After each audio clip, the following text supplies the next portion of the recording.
Welcome to another edition of Walking with J.Beau,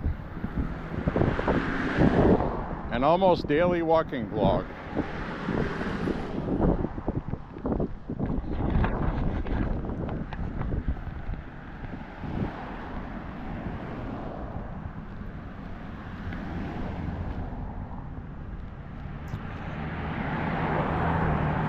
It's nice and sunny today.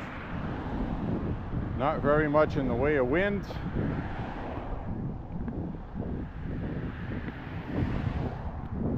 It is cold, but it feels warmer than it is.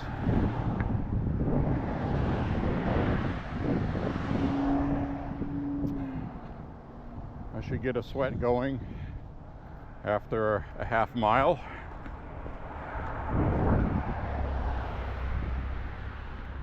Hope everybody's having a beautiful Saturday. Today is Saturday the 14th. Yesterday was Friday the 13th.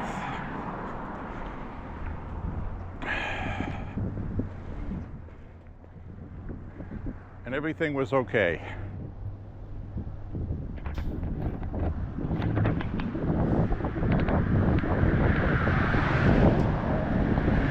So, normally, at this time, I would be at the range shooting,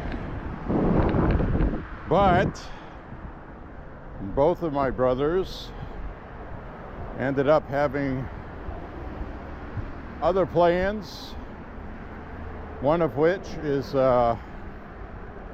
one had to work today, so that put the kibosh on our shooting day. And I don't want to go by myself. That's never fun. So, anyway, we'll do it again next weekend. Now, today is going to be the last really cold day for a while. We're going to have actually, I think tomorrow is going to be a little chilly too.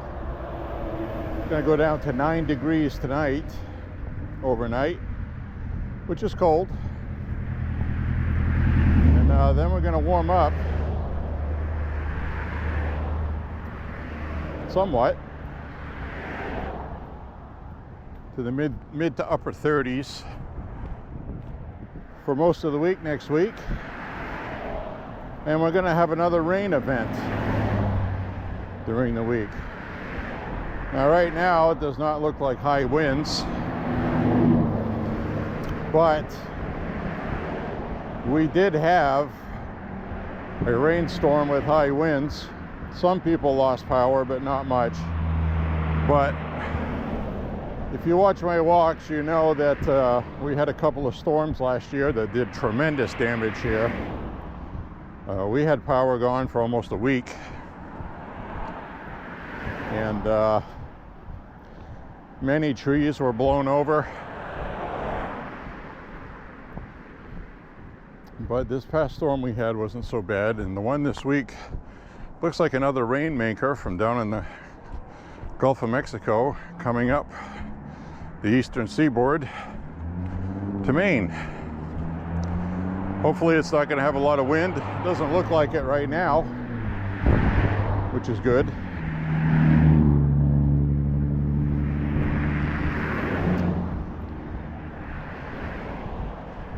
But if it wasn't warmed up and with rain, that definitely would have been a nice big old-fashioned blizzard.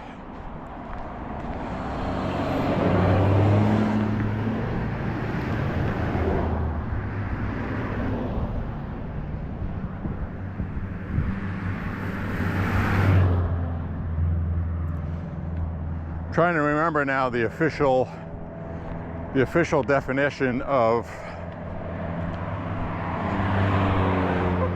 blizzards.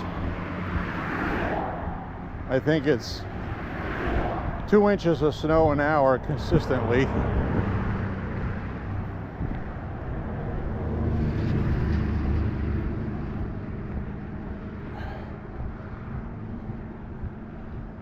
for a certain period of time, which makes it a blizzard. Hi. You too.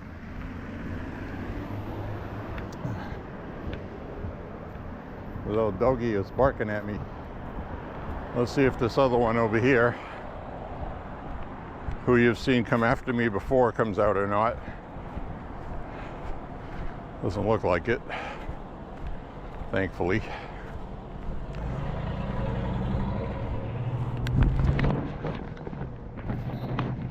Now I am warming up, getting the juices going.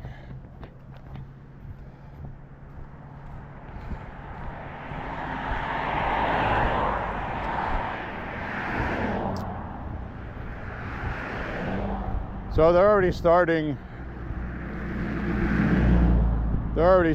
the anti-Trump stuff, and what I mean is the Democrat competition. They're already criticizing President Trump's comments he made in his Time magazine Person of the Year, which, you know, I want to call it the Man of the Year, because they used to do that. Now it's Person of the Year.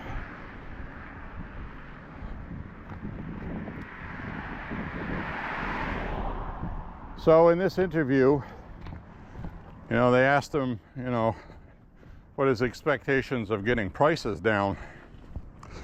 And then, you know, President Trump's always truthful when he talks.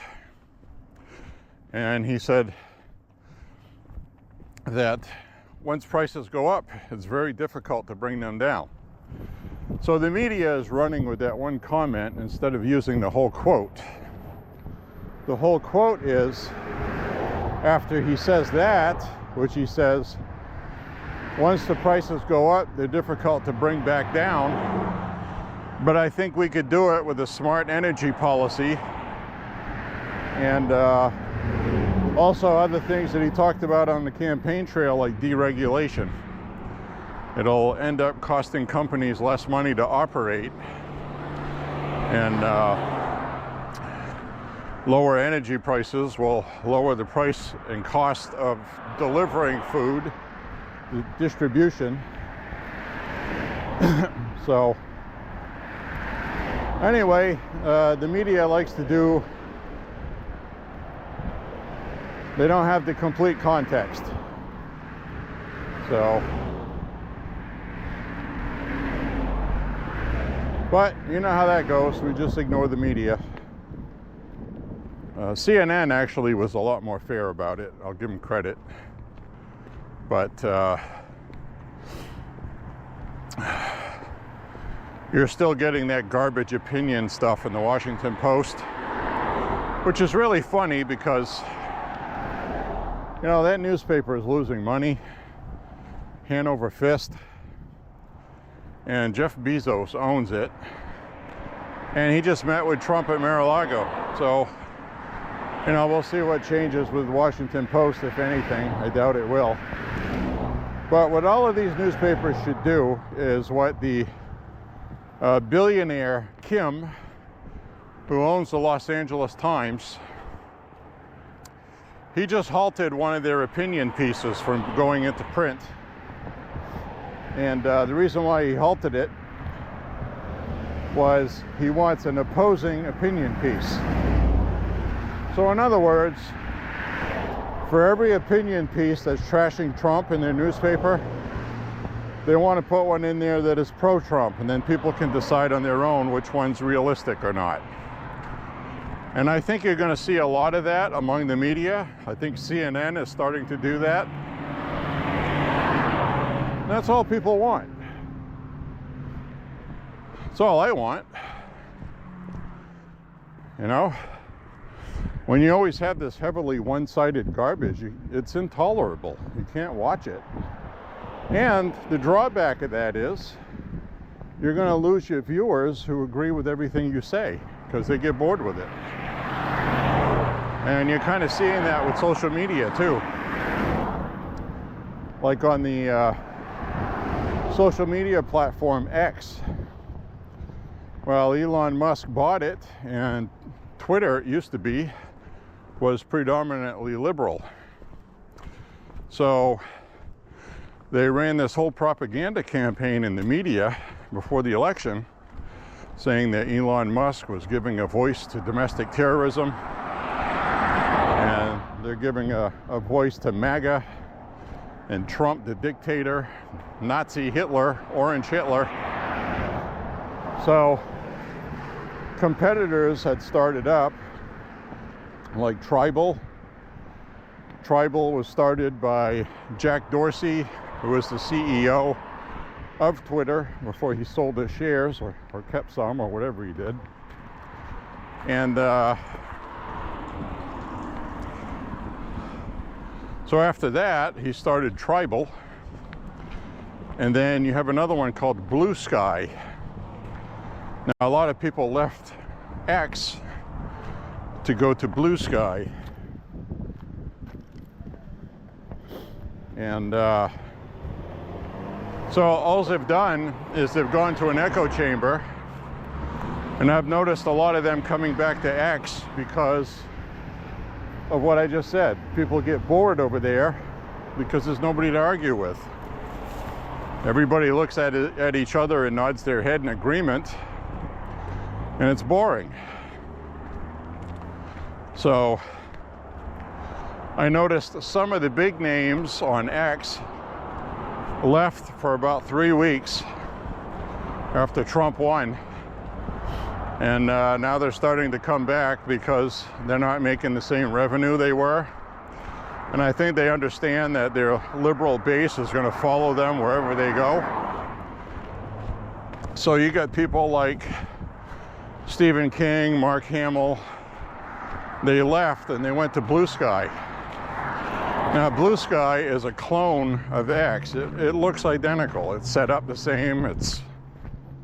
So I guess they wanted their own little bubble. So let them go enjoy it. They don't have the same membership, and they don't have the same quality of algorithms and all that stuff.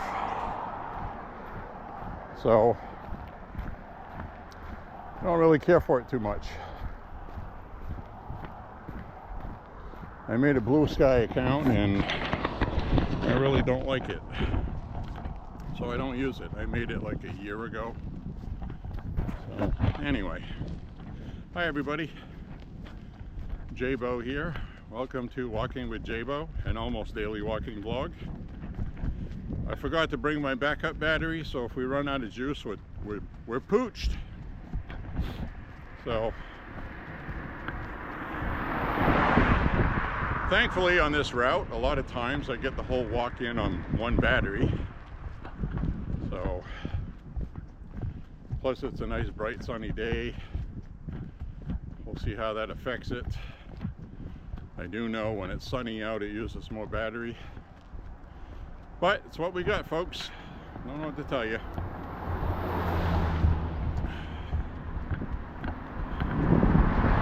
Temperature right now is about 26, maybe 28. I can tell you right now I'm already regretting not bringing my neck collar.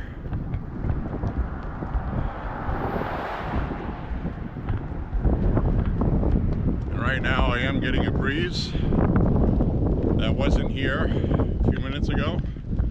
Hopefully that goes away. This might end up being a terrible walk that'll actually look nice because it's nice and sunny.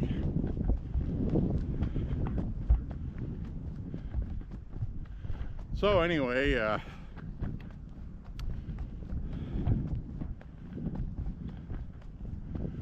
so you know, one of the people that made a post about Trump's quote in Time magazine was Gavin Newsom, governor of California. One who has completely screwed up California so badly.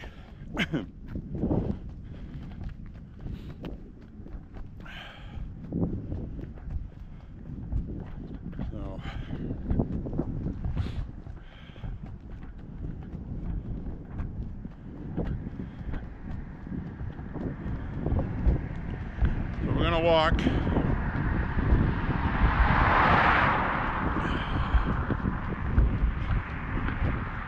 Keep a good pace when it's cold and you don't get too cold.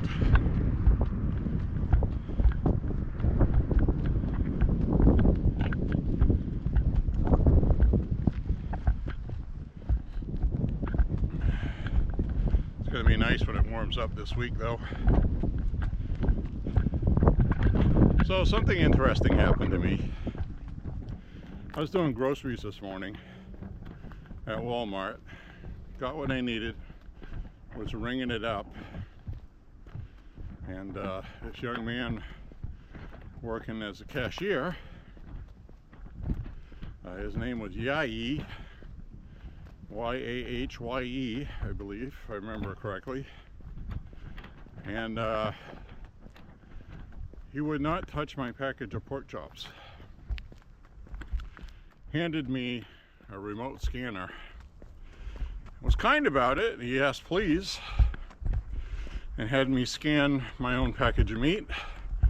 I had to pick up the package of meat myself and bag it myself. He wouldn't touch it because he's Muslim and it was pork.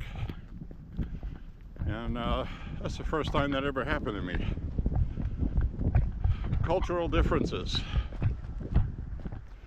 They brought in a whole bunch of immigrants, and this guy was young, was probably born here. He's probably a citizen. Because this area has been getting a lot of Somali refugees, as Minnesota did too, in the early to mid 2000s.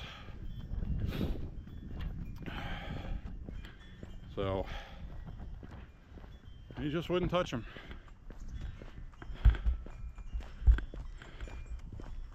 He thanked me for scanning him. I'm like, okay, I guess, you know, whatever. Just weird to me. They just won't eat pork. Touch it, look at it, they hate it. I'm pretty sure Porky Pig's not one of their favorite cartoons. Anyway, that was a strange experience.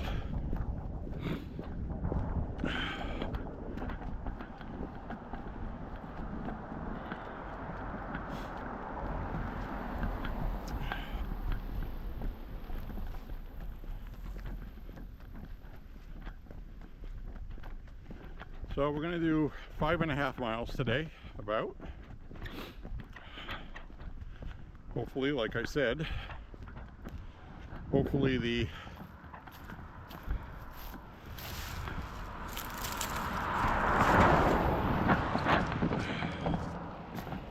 the battery will last.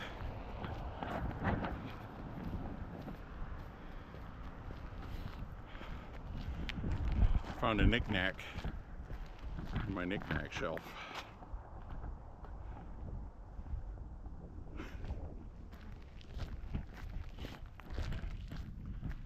Oh.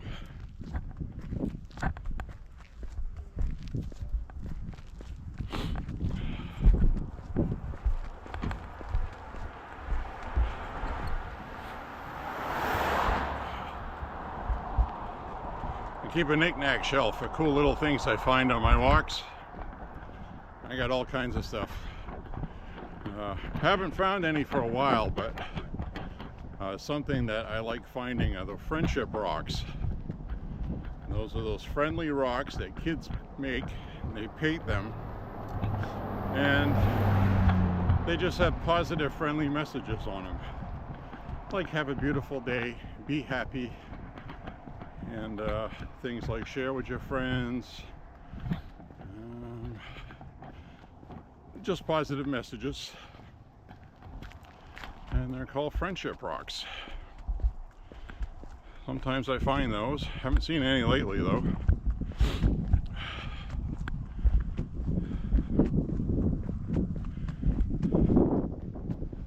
So I got to talk about Something I saw yesterday, actually I thought about yesterday. I took out a great white vinyl record to listen to. If you're new to watching me walk, I have a pretty extensive vinyl collection. Been buying vinyl since I was young. Went over to CDs for a little while, then came back to vinyl. Never really left it. And so anyway, playing this great white record, and then I remembered the station fire in Warwick, Rhode Island in 2003. That's where 100 people got killed at that nightclub fire. And so I want to talk about that because I was doing a radio show, heavy metal, and there was another DJ there that I liked. His name was Phil Barr. And Phil Barr got injured in this fire.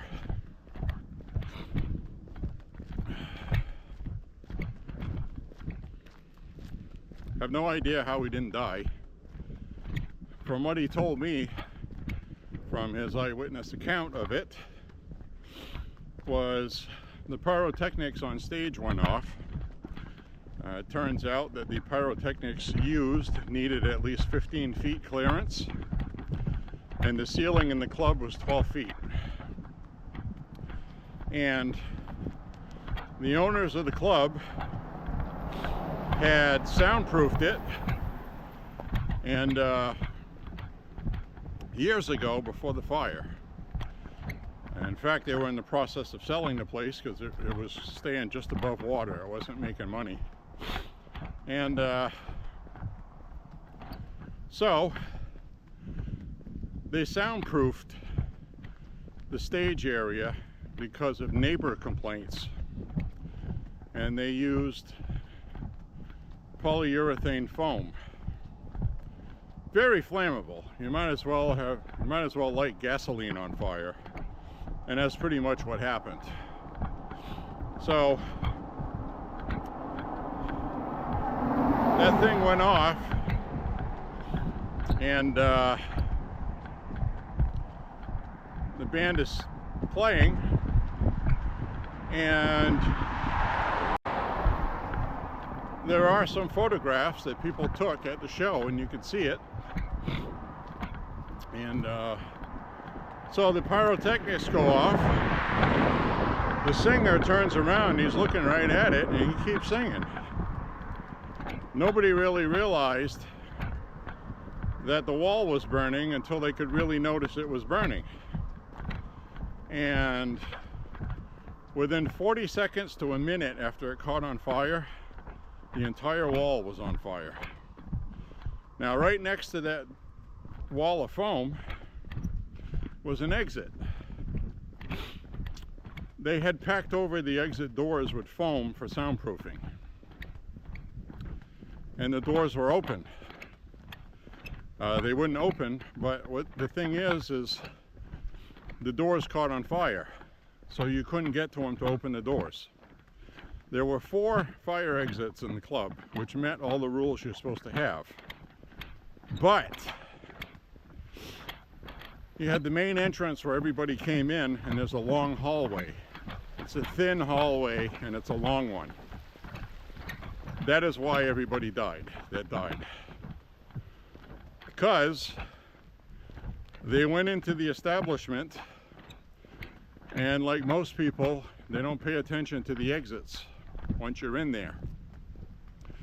So what's your natural instinct when something bad happens? You want to leave. So the best way in your head to leave is the way you came in. So everybody thought the same thing, and that thin hallway bottlenecked, and it just crammed with people that were at the door couldn't get out because they couldn't get the doors open. Why is that? Because the doors opened inwards. Exit doors are coded in most townships where they're supposed to open outward for this very reason. So that was a violation, and that had been inspected by the fire department, and they overlooked it. So it was a big comedy of horrible errors.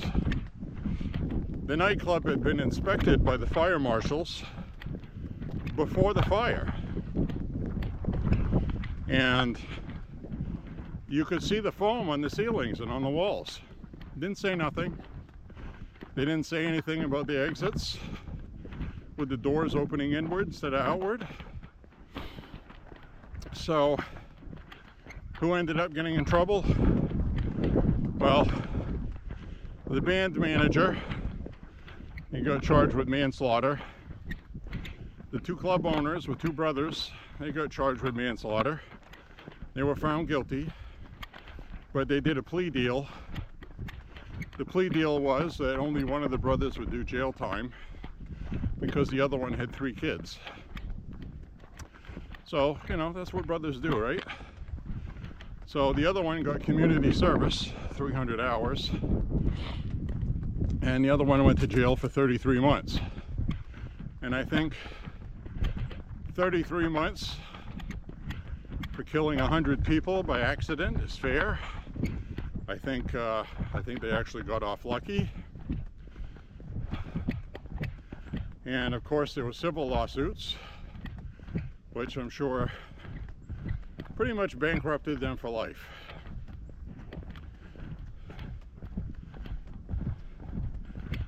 None of the fire marshals got in trouble. None of the city inspectors got in trouble. The manager of the band got in trouble because he failed to get a permit for the on-stage pyrotechnics. If he had done that, he wouldn't have gotten in trouble. Wouldn't have saved anybody's lives, but anyway,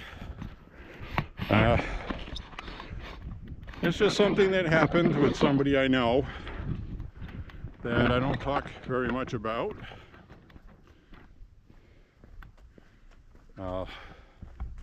His name was Phil Barr.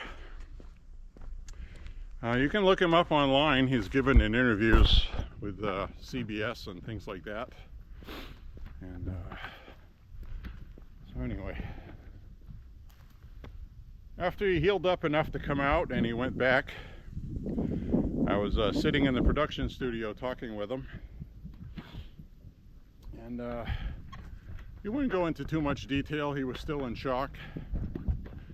But he told me that, you know, his lungs had burned. He breathed in air that was so hot it burned his throat and lungs. And he said while he was trying to get out of the place, there was another exit next to the bar. So he was trying to get to that, but he said the smoke was so thick in there. He said it was pitch black. Zero visibility, he said. You couldn't see your hand in front of your face, literally. So picture being in some place you're not familiar with and trying to find an exit in the dark, and you can't see anything, and you're choking to death on smoke, and you're burning. So he was burning up, breathing in this fire. One of the women that was 10 feet behind him, she got severe burns. And she knew she was in trouble because her plastic wristbands she was wearing were hanging off of her when she finally got outside. They melted.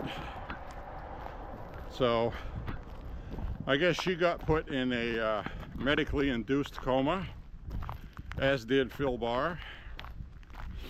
And until he started healing up enough. I don't know how they heal up your throat when it's burned or your lungs. But he went through that and he lived. And he's got a family and kids now. And so he ended up going through all of that and survived. Hi, how you doing?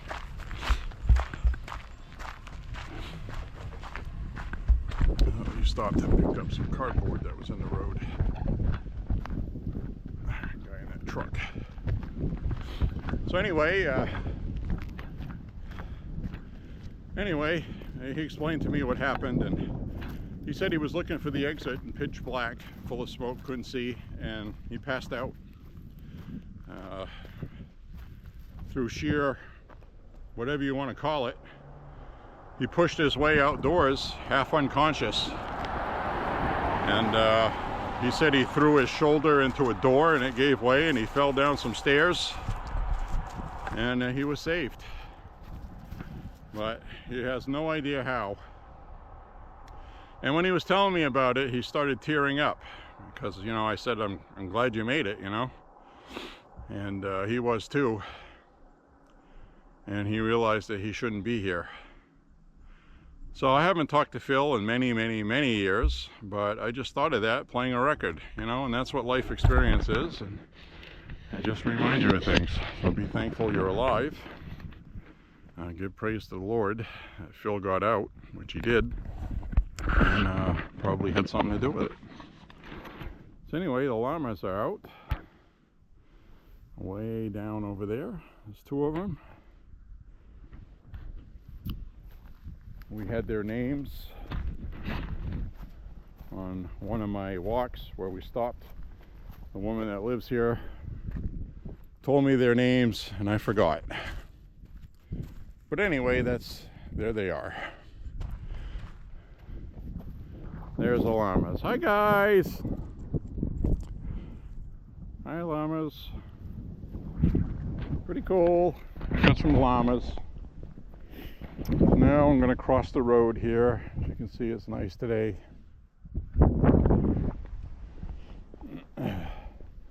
So anyway, I wanted to share that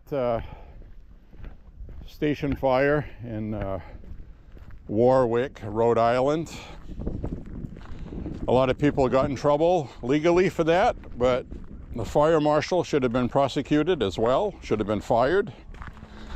And the inspectors that had been there and overlooked it should have been fired as well. But I guess they don't do those things. So they had to find people to blame. And the people they blamed were the people they should have blamed. So there's no argument there. But some people got off scot-free and shouldn't have. But that's the way of the things, isn't it? Rhode Island is very, very Democrat, and I think they stick up for each other. And somebody should have been held accountable for that. What else did they overlook for other places, you know? So anyway, they did make a nice monument park there with a lot of nice stone statues and plaques for each person that was killed. So it's a nice thing to visit if you go there. Warwick, Rhode Island. My younger brother was working there, and he went there and he sent me a whole bunch of photographs of the monuments. So they did a nice job with it. So anyway, I just wanted to share that story. Stuff happens, so appreciate every day you got. Hi. Hi, doggy. Hi.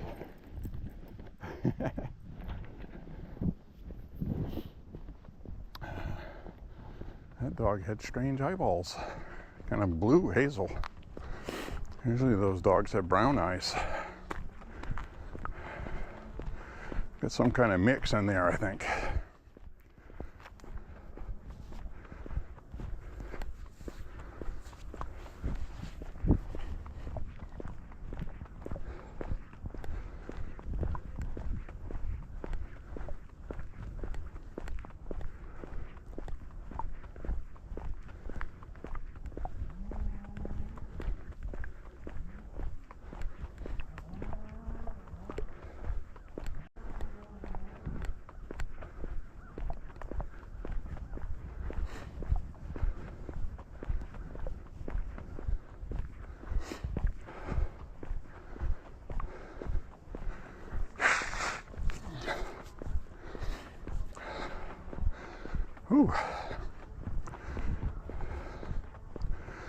little cooler right now than it felt like earlier.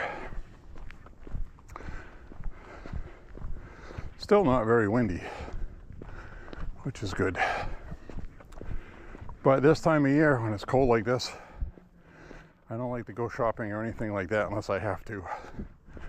And that was at the point I had to. So, you know, milk, coffee, meat, some beef and pork. And I did forget to buy some pasta though. But it's not something I eat a lot of because of celiac disease, so it's not a huge loss. I eat a lot of rice.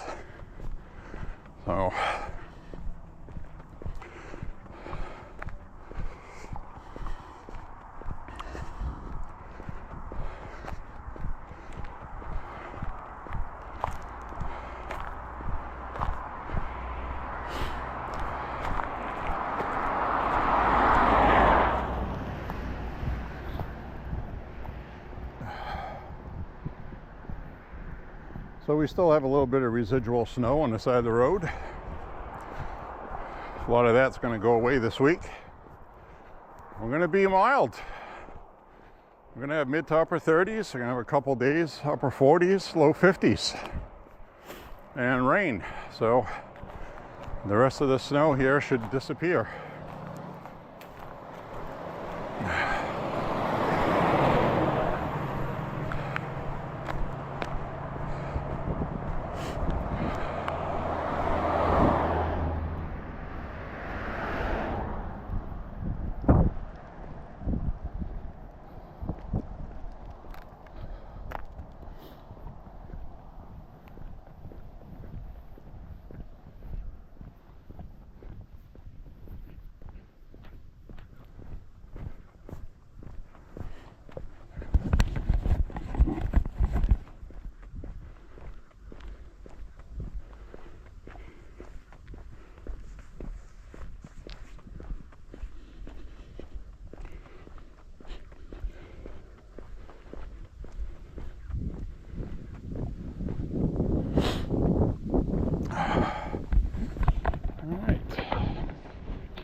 Glad I decided to walk today. I was looking at the weather forecast yesterday and I was like, well, that's going to be cold today. Looks like I'm not going to be walking until Monday.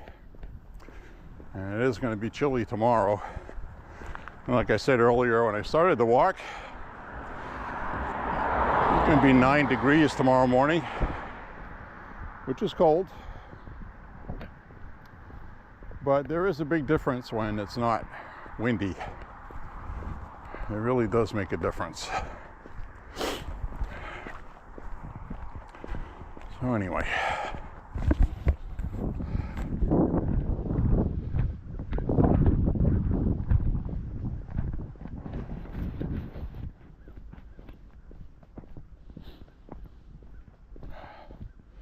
I'm wearing jeans today instead of my usual walking cargo pants.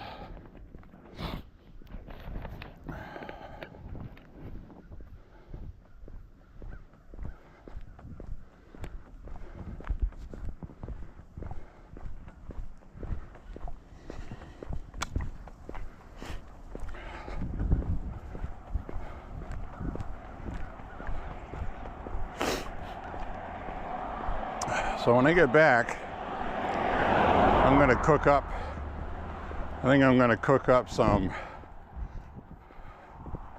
pork chops. I'm going to have some potatoes with onions. I'm going to throw that in a skillet.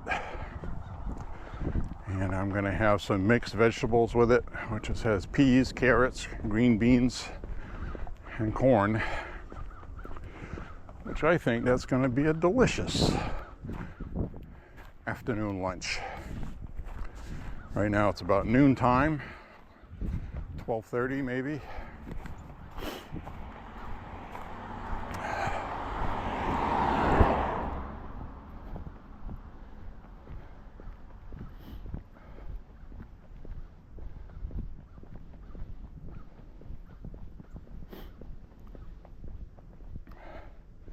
So anyway, that was interesting to, yes, my nose is running. I get it. Some people don't like that. But when you're walking and it's under 50 degrees, typically you start getting the waterworks from your eyeballs, mostly.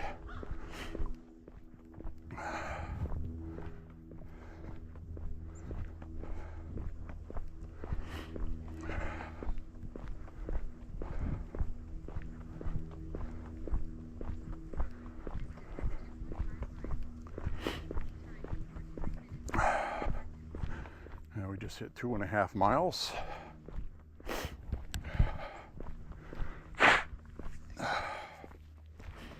There we go.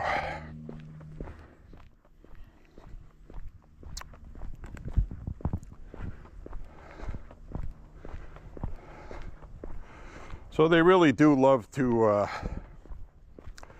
do the ridiculous propaganda in the media. And I really hate the Democrats for that, because they always take things out of context. They always play dirty pool. And that's not to say that some Republicans don't do similarly.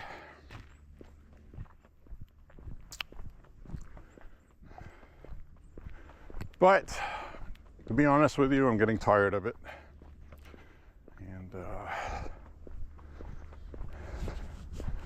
you know, the benefit of not watching the media and not relying on it is you can ignore all this stuff and just not pay attention to it and get all the info you need. I know what President Trump's exact quote was. And he said you can't just come into office and lower prices. So now the media is like, oh, he said when he was campaigning, he'll bring the price. No, what he said when he was campaigning was the prices will go down, and it's going to be based on energy production, deregulation, tax cuts, specifically for businesses, both big and small, okay? It's not tax cuts for the rich, like the media likes to say.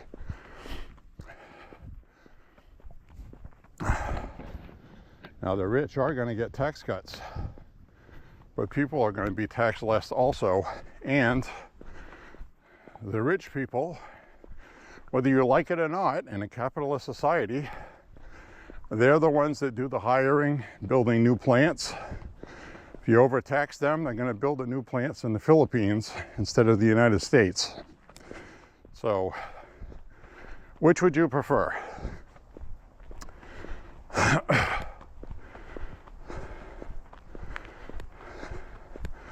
Trump is going to be careful with the tariffs.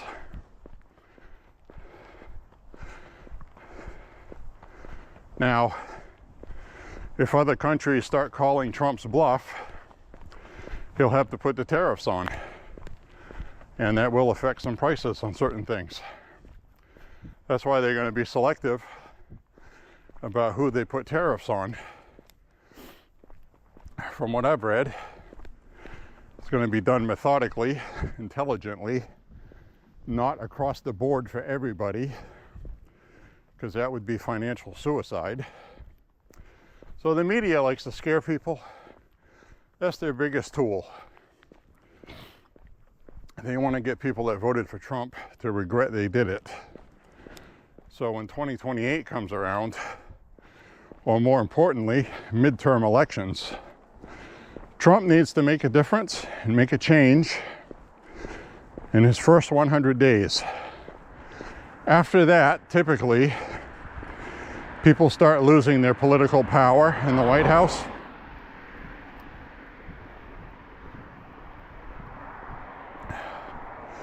And I think the Republicans understand their moment in history right now.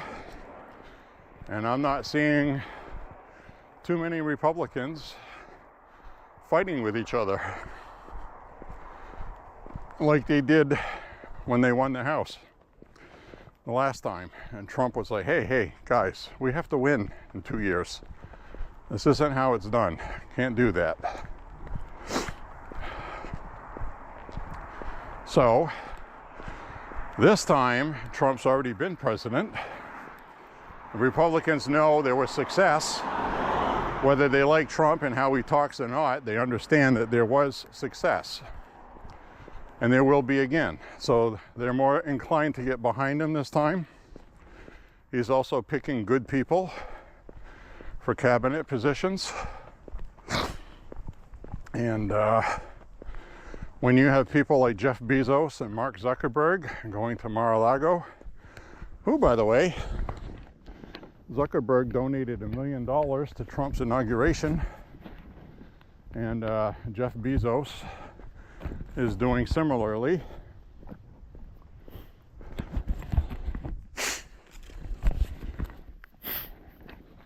So that's really good.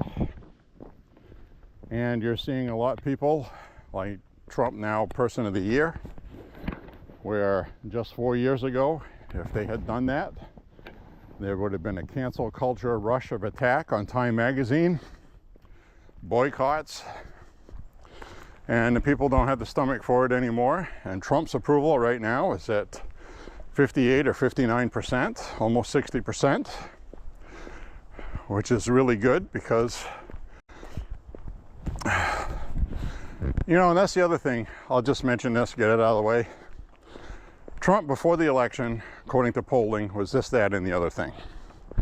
He wasn't supposed to win as easily as he did, okay? So he wins in a landslide, which it was, popular vote-wise and electorally. And now the media says he's got 60% approval. Well, I think he won the election by 60%, and they cheated so much that it wasn't 60%. And I hope Pam Bondi looks into it to make sure. And if there was cheating, people need to be prosecuted. So I think it's a horrible, disgusting thing what they did to Mayor Giuliani. I saw a picture of him with a watch. He said he wore watches his whole life. Somebody lent him a watch, a really good one, to wear because they're taking his estate and his possessions. They're taking his World Series rings. They have sent him to the poorhouse, into bankruptcy. And it really makes me angry because that guy during 9/11 saved this country when it needed it. People were running around in chaos and panic, and he restored order in New York City and got the ball rolling, and he's a hero. And what they did to him is unforgivable. Unforgivable.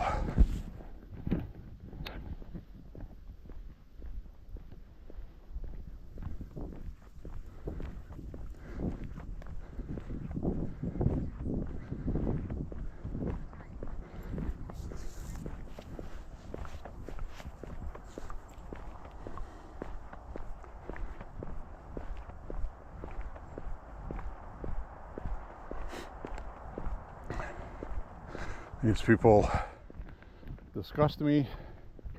They need to pay for what they did.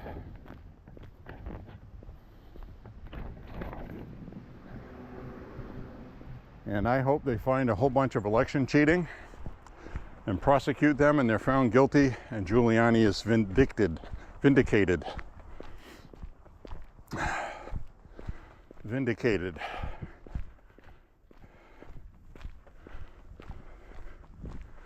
So basically what I'm saying is I think this election was too big to rig, like Trump wanted. And because there was mathematically a certain point where their cheating would not affect the outcome. And I talked about that on my walks. But if it's a close election, whew, places like Philadelphia, Bucks County, and, you know, and that woman still tried to cheat. She openly said she was going to, and she did. She counted ballots that didn't have signatures, despite the Supreme Court in Pennsylvania, which had a majority of Democrats, said you can't do that. Nobody does anything. She did it anyway because she hates Trump. And that is exactly what happened in 2020. And that's why she needs to be prosecuted. She needs to be prosecuted because she was vocal about it, open, even said it on video. And that's what she did.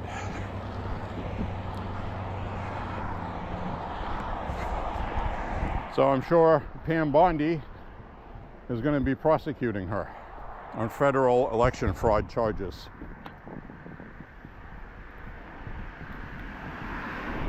Because you have to. And because she went out of her way to make a big stink about it, she couldn't fathom or tolerate the fact that Trump won Bucks County. Even with her cheating, he still won. And that's the point I'm making. They have that mindset to cheat. And I'm sure nationwide they cheated anyway, especially in Arizona. Now that's just speculation on my part. Time will tell. And somebody needs to look into it, and I'm sure somebody will. Because you got two choices. You can say, well, we won the election, who cares? Well, we should care because there's going to be another election. And it's probably going to be J.D. Vance running. It might be Ron DeSantis. And my guess is if Trump doesn't have a good presidency, J.D. Vance won't be the nominee. It'll be DeSantis in Florida. Because they'll want somebody that's got results but wasn't associated with the Trump White House if the Trump White House didn't do well. So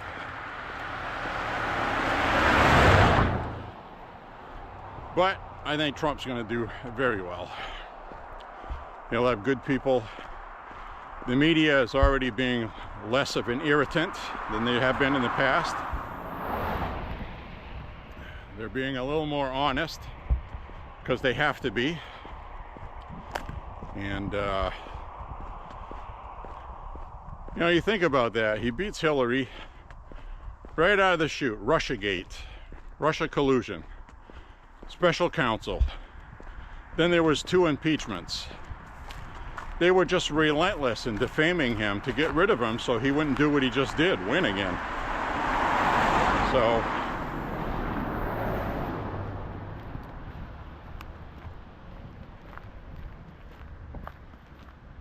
they've kind of run out of options on Trump. Not only did he beat Kamala Harris, but he did so decisively with the popular vote and an electoral college landslide.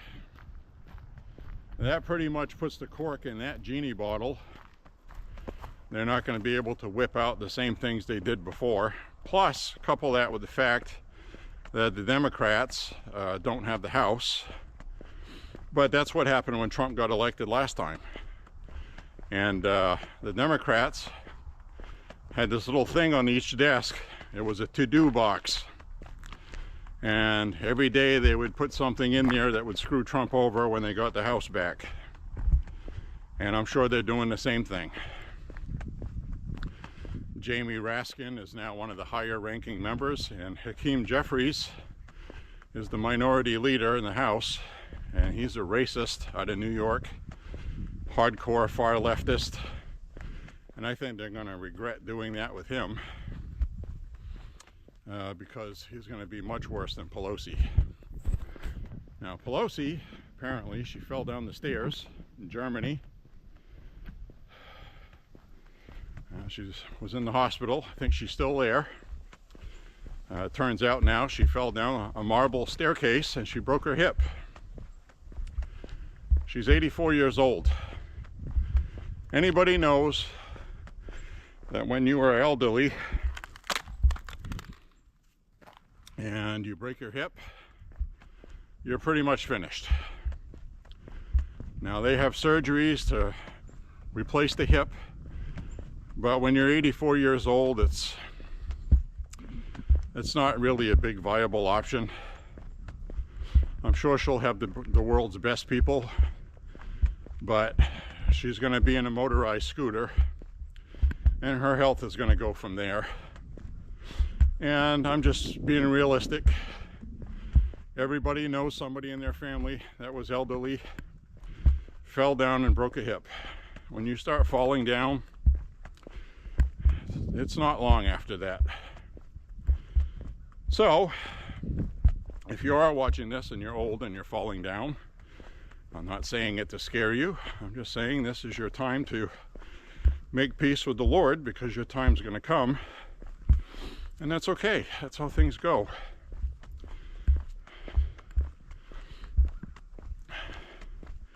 So anyway, I just thought I'd shoot that out there for you. And, you know, it's too bad. I really hate Pelosi. I hate her politics. I think she's done a lot to hurt this country and our civility. And, but she hurt the Democratic Party. And that's why Trump won. So Trump won in 2016 because Hillary tried those tactics. Hillary still runs her mouth about these tactics. She didn't expect Trump to win, so she's been quiet lately. A lot of these people have been quiet, and they've been getting lawyers. I don't think Trump is going to go scorched earth. I think he's going to keep a lot of his word. I think Pam Bondi is going to prosecute people in cases that she knows she can win. If there's ones where, even, you know, it might make a good news item. You know, you charge Hillary Clinton with a crime. Well, if you can't convict her, you shouldn't take it. Even if you know she did it. And the reason being is what happened with Trump. You start prosecuting liberal Democrats, they're going to rally behind those people. They're going to get a whole bunch of support from the public. And you're basically going to hand what was handed to Trump right back to them. So keep that in mind when you see somebody on TV like Pelosi. Lock her up. She needs to be in jail. Well, I agree with that. But there's a political downfall for that. You have to prosecute them. It has to be in a non-biased manner. You have to do it honestly. And you can't do it at the behest of whoever's president. So they tried to do that with Merrick Garland. Biden tried to say, what? I don't control what they do. Well, the Department of Justice is an administrative branch of the White House. So Trump needs to do it differently than Biden did. If they start going after somebody, Pam Bondi says, we got the goods on this person, I can get a guilty conviction. Trump will come out and say, this is what we're doing because they're guilty. They're innocent until proven guilty. They'll have their day in court, but there's enough evidence to prosecute, and she's going to do her job. Instead of just saying, well, I don't have anything to do with it, and try to play dumb. Just come out and say it. And also, you know, you have a press conference for it and say that, you know, other people look like they're probably guilty, but, you know, there's not enough there to... No, just be honest about it. The American people aren't stupid. They'll know if Trump is just going after them for revenge or not. And the media is going to say that. So... because they're going to want to win in 2026 midterm elections, and they're also going to want to win the White House in 2028. So if Trump represents, you know, you have to remember the responsibility Trump has. He represents the Republican Party now. So if he has a bad presidency and he's locking people up, they're not going to win in 2028, because you're going to have to run and say, oh yeah, well, I'm DeSantis, I'm running for president, and I know I really had Trump's back, even though he really didn't, and I supported Trump's campaign and vote for me anyway. That doesn't work, you know. So Trump has to be very careful, and they can't go Wild West just prosecuting everybody like the Democrats did, because that blew up in their face too. They lost everything. So that was a big part of it. As soon as they went after Trump, the Democrats lost. It's that simple. Now, the other rumor I was reading about in the New York Post, an anonymous source, and I hate saying that, but this person says that Daniel Penny is going to be meeting with Trump and J.D. Vance for the Army-Navy game today. College football, military. It's a big game. Trump's going to be at the game. Daniel Penny was invited by J.D. Vance, so he's going to be watching the football game with J.D. Vance and Donald Trump. And allegedly, Daniel Penny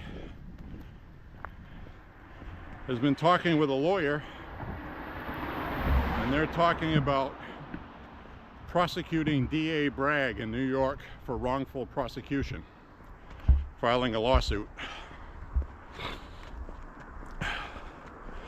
And if there's any way to do that, I think he should.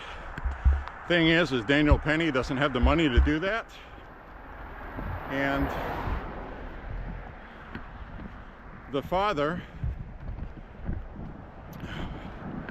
of the guy Neely that was killed on the subway by Daniel Penny in self-defense says they're going to sue Daniel Penny for wrongful death, a civil suit.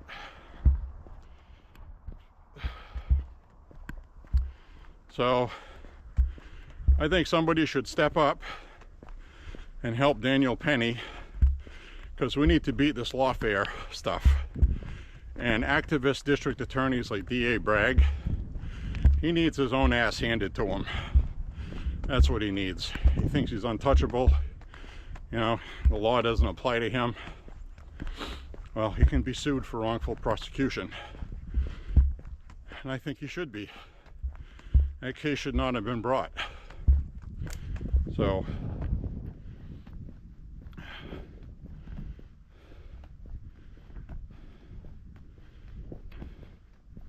there were other mitigating factors in Neely's death, which involved drugs as well as sickle cell.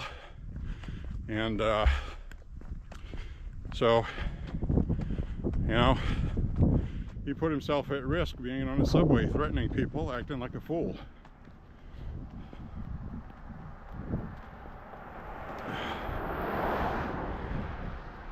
So anyway, I'm going to flip the camera around.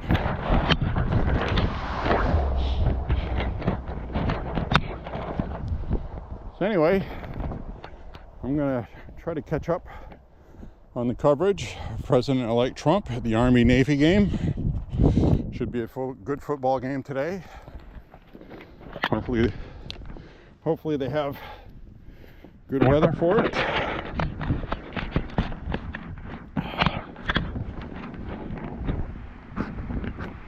I think it's being played in the DC area, I believe.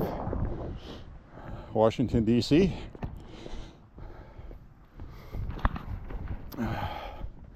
Where the Redskins play. I'm going to call them the Redskins. I don't even know what their new name is. I don't care. That was the other thing I saw. Is I haven't heard anything about it lately, but about a month and a half ago, after Trump won, they were talking about because woke politics is on the vine. It's withering on the vine, folks. Woke politics is on its last legs, mark my words. They were talking about changing the name back to the Cleveland Indians and the Washington Redskins. Now, the Washington Redskins name is being championed to come back by a Native American.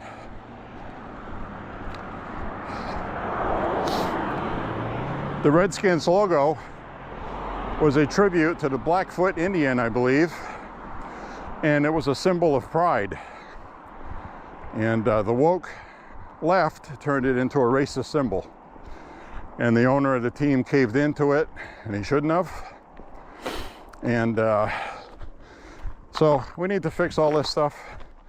And I'm going to call an early prediction. When you have a Chevy logo, or a Ford logo, or anything, a Lamborghini, Nike, for example, sneakers, when you have a world logo that everybody knows, a brand, you don't go change it. They changed the name of the team, the Redskins and the Indians, and like I said, I can't even tell you what they're called anymore, and I don't remember it. I don't watch a lot of football, and I haven't watched a lot of baseball either. So everybody knows the Cleveland Indians. It ought to just come back and stop this woke foolishness. So I'm predicting both of those team names somewhere abouts, either during Trump's presidency or shortly thereafter if Republicans win again and the Democrats let woke go to die. We're probably going to see those original names come back. And I'm really, really glad the NHL kept the Chicago Blackhawks. Because if they had changed, that would have been horrible. Because I absolutely love ice hockey more than all the other sports. And that would have been a travesty.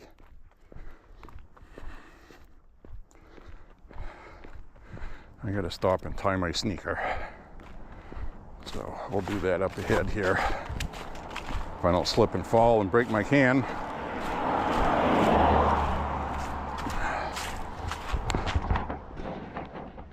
All right. Walking on here again.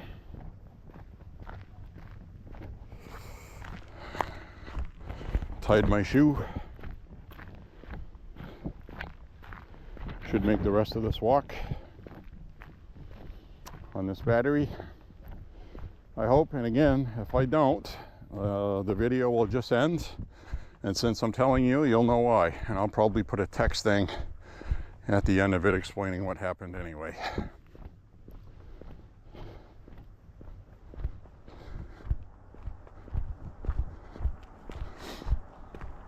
So there we have it.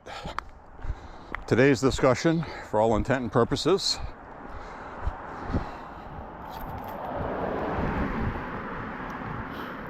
There's always interesting stuff to talk about.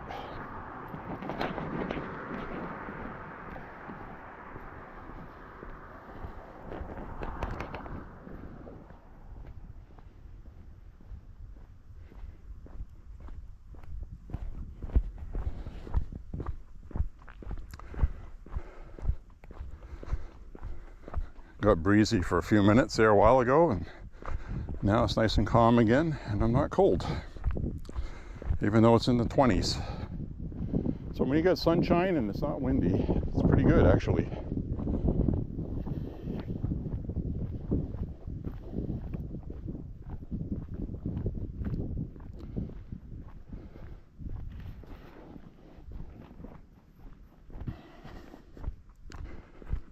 It's our power supply.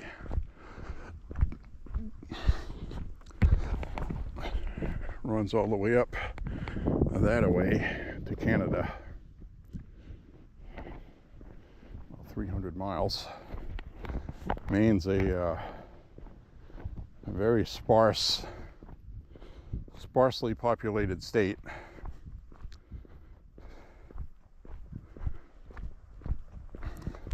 The entire northwestern chunk of Maine basically is uninhabited. It's all forest and forestry.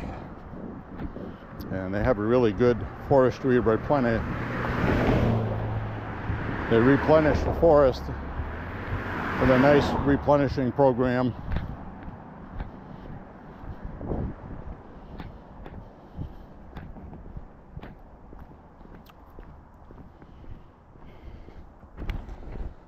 So they've been taking trees out of Maine for many decades. Kind of like Oregon.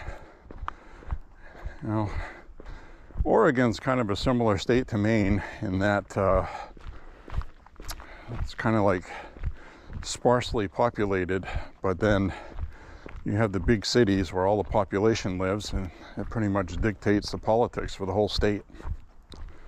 So most of the state, though, is people that live in the rural areas, Republicans usually. Isn't that funny how that happens? Same thing in Maine here. And another similar state is Wisconsin.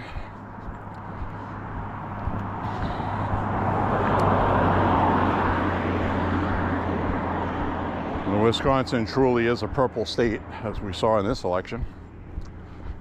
Trump won Wisconsin, but it was pretty slim, about 1% or less.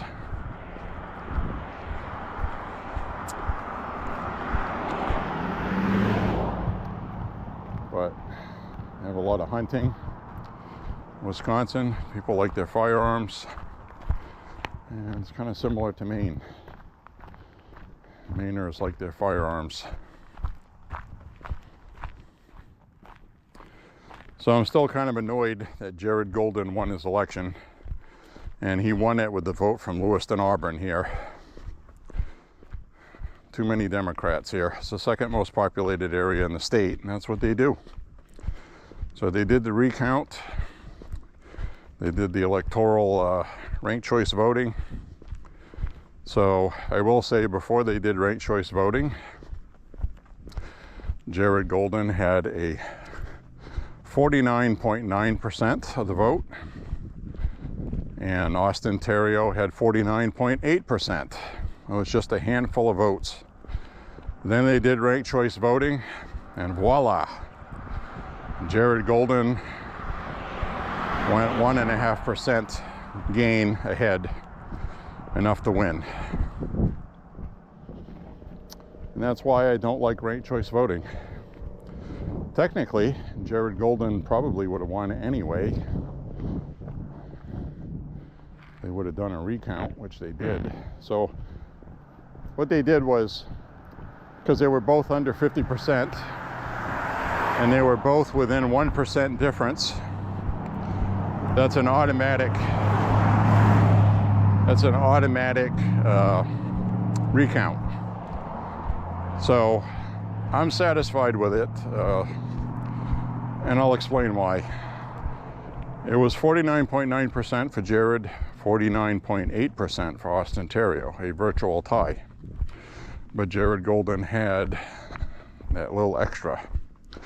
They did a recount, and the vote really didn't change. Then after the recount, they went through all the ballots, and they took out all of the ballots where nobody voted for either one, and they just used ranked choice voting. So you got to count those up. And so I'm satisfied with the results. I just don't like them. So I think Jared Golden would have won anyway, whether they had ranked choice voting. It really pains me to say that. But it was as close as you can get. I mean, God, 49.9 to 48.8. And the other percentages were the independents. Not independents, write-ins.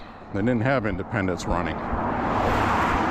So those people that thought they were being funny doing a write-in, they actually changed the election.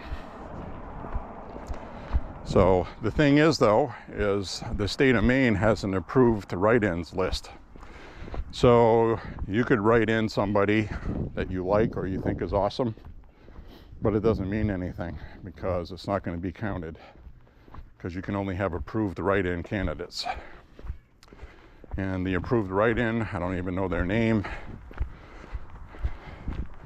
they got enough of the vote to change the election. So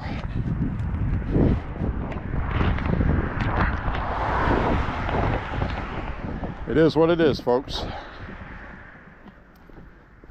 Now, if Austin Terrio had won by a bigger margin,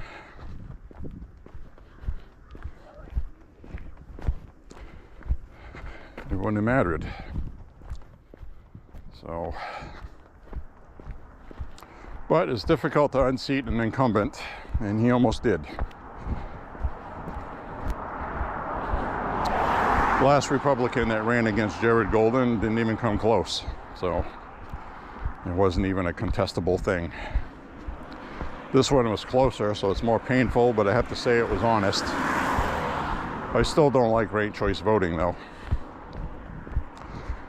But if there had been an independent candidate on here, Jared Golden would have won easy. And that's why they want ranked choice voting. Because that third candidate's vote, if they get somebody on the ballot that leans left, the people that vote for that person, their second choice is going to be the Democrat, and they're probably not going to choose the Republican at all. So that's why I don't like it.